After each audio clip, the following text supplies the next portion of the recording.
పుష్పలో శ్రీవల్లిగా, యానిమల్లో గీతాంజలిగా దేశవ్యాప్తంగా కోట్లాది మంది అభిమానులను సంపాదించుకుంది రష్మిక మందన్న.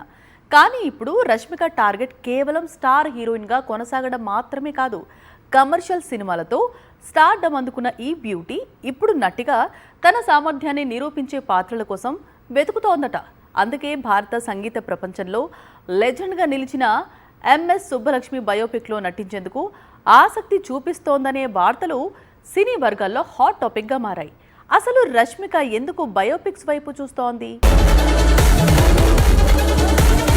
రష్మిక కెరీర్ను 2 భాగాలుగా విభజిస్తే పుష్పకు ముందు, పుష్ప తర్వాత అని చెప్పాలి. తెలుగు, తమిళ చిత్రాల్లో హీరోయిన్ గా మంచి గుర్తింపు తెచ్చుకున్న రష్మిక పుష్పతో ఒక్కసారిగా పాన్ ఇండియా స్టార్ గా మారిపోయింది. శ్రీవల్లి పాత్ర దేశవ్యాప్తంగా వైరల్ అయింది. రష్మిక పేరు నార్త్ ఇండియాలో కూడా మారుమోగింది. అక్కడితో ఆగలేదు. యానిమల్ తో బాలీవుడ్ లోనూ భారీ విజయం అందుకుంది. సందీప్ రెడ్డి వంగ తెరకెక్కించిన ఆ చిత్రం రష్మిక మార్కెట్ ను మరింత విస్తరించింది.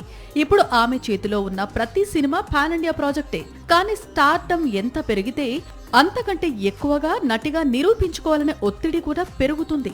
అందుకే బయోపిక్స్ ప్రాముఖ్యత మొదలైంది. బయోపిక్ అంటే ఒక పాట, 2 డ్యూయెట్లు, 3 సన్నివేశాలు కాదు, మొత్తం సినిమా ఆ పాత్ర చుట్టూనే తిరుగుతుంది. పాత్రలో వయసు మార్పులు, భావోద్వేగాలు, పోరాటాలు, విజయాలు అన్ని చూపించే అవకాశం ఉంటుంది. అందుకే ఇప్పుడు స్టార్ హీరోయిన్లు బయోపిక్స్ ను కెరీర్ అప్గ్రేడ్ గా చూస్తున్నారు. ఎంఎస్ సుబ్బలక్ష్మి జీవిత కథ ఆధారంగా తెరకెక్కనున్న చిత్రంలో రష్మిక పేరు వినిపించడం కూడా అందుకే. మొదట ఆ పాత్రకు సాయి పల్లవి పేరు ప్రచారంలోకి వచ్చింది. తర్వాత కాంతార కథానాయిక రుక్మిణి వసంత్ పేరు తెరపైకి వచ్చింది. కానీ ఇప్పుడు రష్మిక మందన్న ఈ రేసులోకి వచ్చినట్లు వార్తలు వస్తున్నాయి. అధికారిక ప్రకటన రాకపోయినా ఈ వార్త ఇండస్ట్రీలో ఆసక్తికర చర్చకు దారితీసింది.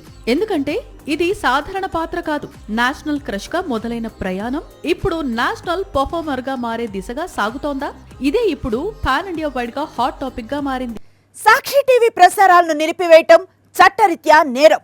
సాక్షి టీవీ ప్రసారాల కోసం మీ స్థానిక కేబుల్ ఆపరేటర్ను వెంటనే సంప్రదించండి. డిటిహెచ్లో, ఇంటర్నెట్లో కూడా సాక్షి టీవీ ప్రసారాలను వీక్షించవచ్చు.